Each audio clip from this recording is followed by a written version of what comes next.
এই ছোট বাচ্চাটা তার দাদির পাতিল চুরি করে তাদের গ্রামের রান্নার প্রতিযোগিতায় অংশগ্রহণ করার জন্য চলে আসে, কিন্তু সে পাতিলটাকে রেডি করার পর বুঝতে পারে রান্না করার মতো তার কাছে কিছুই নেই। এই জন্য সে জলদি করে তার মায়ের কাছে গিয়ে এক বাটি চাউল নিয়ে তার পাতিলে নিয়ে ঢেলে দেয়, কিন্তু তখন সে বুঝতে পারে অল্প কয়টা চাউল দিয়ে একজনেরও খাবার হবে না। এই জন্য সে আবারও তার মায়ের কাছে গিয়ে চাউল আনতে চলে যায়, কিন্তু তার মা তার সবগুলো চাউলই শেষ করে ফেলেছিল, যা দেখে বাচ্চাটার মনটা অনেক খারাপ হয়ে যায়। কিন্তু তখনই সেখানে একজন লোক অনেকগুলো চাউলের বস্তা নিয়ে চলে আসে, যা দেখে বাচ্চাটা চুপি চুপি সেখান থেকে এক বস্তা চাল চুরি করে নিয়ে তার পাতিলের মধ্যে ঢেলে দেয়। এরপর সে কয়েকজন মহিলার কাছ থেকে দুধ নিতে গেলে সবাই তাকে দুধ দিতে মানা করে দেয়, যার কারণে তখনই তার মাথায় একটা আইডিয়া আসলে সে একটা আস্ত গরুকে মাথায় করে তার পাতিলের কাছে নিয়ে তার কাছ থেকে দুধ নিয়ে নেয়। তখন তার কাণ্ড দেখে আকাশের উপর থেকে সূর্য মামা তার উপরে হাসতে শুরু করে দেয়। এরপর সবকিছু কমপ্লিট হলে বাচ্চাটা অনেক বড় একটা চামচ দিয়ে খাবারগুলোকে নেড়ে নেড়ে রান্না করতে শুরু করে দেয়, কিন্তু তখনই বাচ্চাটা দেখতে পায় অনেকক্ষণ ধরে নাড়ার পরেও তার খাবারগুলো রান্না হচ্ছিল না, আর এদিকে সবার খাবারগুলো অনেক আগেই রান্না হয়ে গিয়েছিল।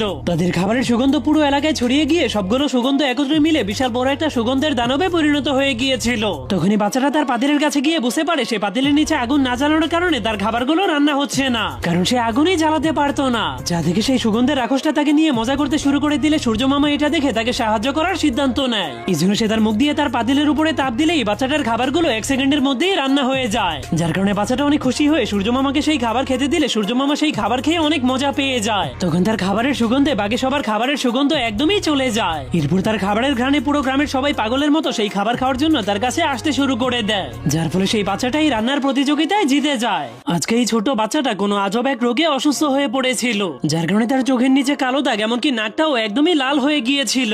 এই জন্য তার মা অনেক ভয় পেয়ে জলদি করে তার মাথার উপরে ঠান্ডা পট্টি দিয়ে দেয়, কিন্তু অসুস্থ বাচ্চাটার প্রতি তার মায়ের এত যত্ন দেখে কালিয়ার অনেক হিংসে হতে শুরু করে, যার কারণে সেও মায়ের ভালোবাসা পাওয়ার জন্য অসুস্থ হওয়ার নাটক করতে শুরু করে দিলেও তার মা তার দিকে কোনো খেয়ালই করে না। এই জন্য সে বুদ্ধি খাটিয়ে নিজেকে অসুস্থ দেখানোর জন্য তার চোখের নিচে কালো কালি লাগিয়ে নেয়। সে ভেবেছিল এসব দেখে এবার মা তাকেও যত্ন করবে, কিন্তু সে দরজার সামনে গেলেই দেখতে পায় মা ডাক্তার আনার জন্য চলে গিয়েছে, যার কারণে কালিয়ার মনটা অনেক খারাপ হয়ে গেলে তখনই একটা হাতি ভীমের সঙ্গে খেলার জন্য চলে আসে, কিন্তু তখনই অসুস্থ ভীম হাতিটার উপরে অনেক জোরে একটা হাঁচি দেওয়ার কারণে হাতিটা উল্টে পড়ে। এরপর হাতিটা রুমে গিয়ে বাচ্চাটার জ্বর চেক করার জন্য তার মাথা ছুলেই গরমে তার নাকটা জ্বলে লাল হয়ে যায়, যার কারণে সে ব্যথায় অনেক কষ্ট পেতে শুরু করলে জলদি করে তার নাকটাকে ঠান্ডা পানির মধ্যে ডুবিয়ে দেয়। এরপর সে বাচ্চাটার জ্বর কমানোর জন্য তার সুর দিয়ে বাচ্চাটার উপরে অনেকগুলো পানি ঢেলে দেয়, যার ফলে জ্বর একটু কমলেও বাচ্চাটা আবারও অসুস্থ হয়ে পড়ে। তখনই হাতিটার মাথায় একটা আইডিয়া আসলে হাতিটা বাচ্চাটাকে সুস্থ করার জন্য জলদি করে জঙ্গলে গিয়ে জঙ্গল থেকে বানর ডাক্তারকে ধরে আনে। তখন বানর ডাক্তার এসে বাচ্চাটাকে দেখার পর তার চেহারা কালো হয়ে যাওয়ার কারণে বাচ্চাটার চেহারায় মেকআপ করে দেয়, কিন্তু মেকআপ করার কারণে বাচ্চাটা অনেক জোরে জোরে হাসি দিতে শুরু করে দেয়,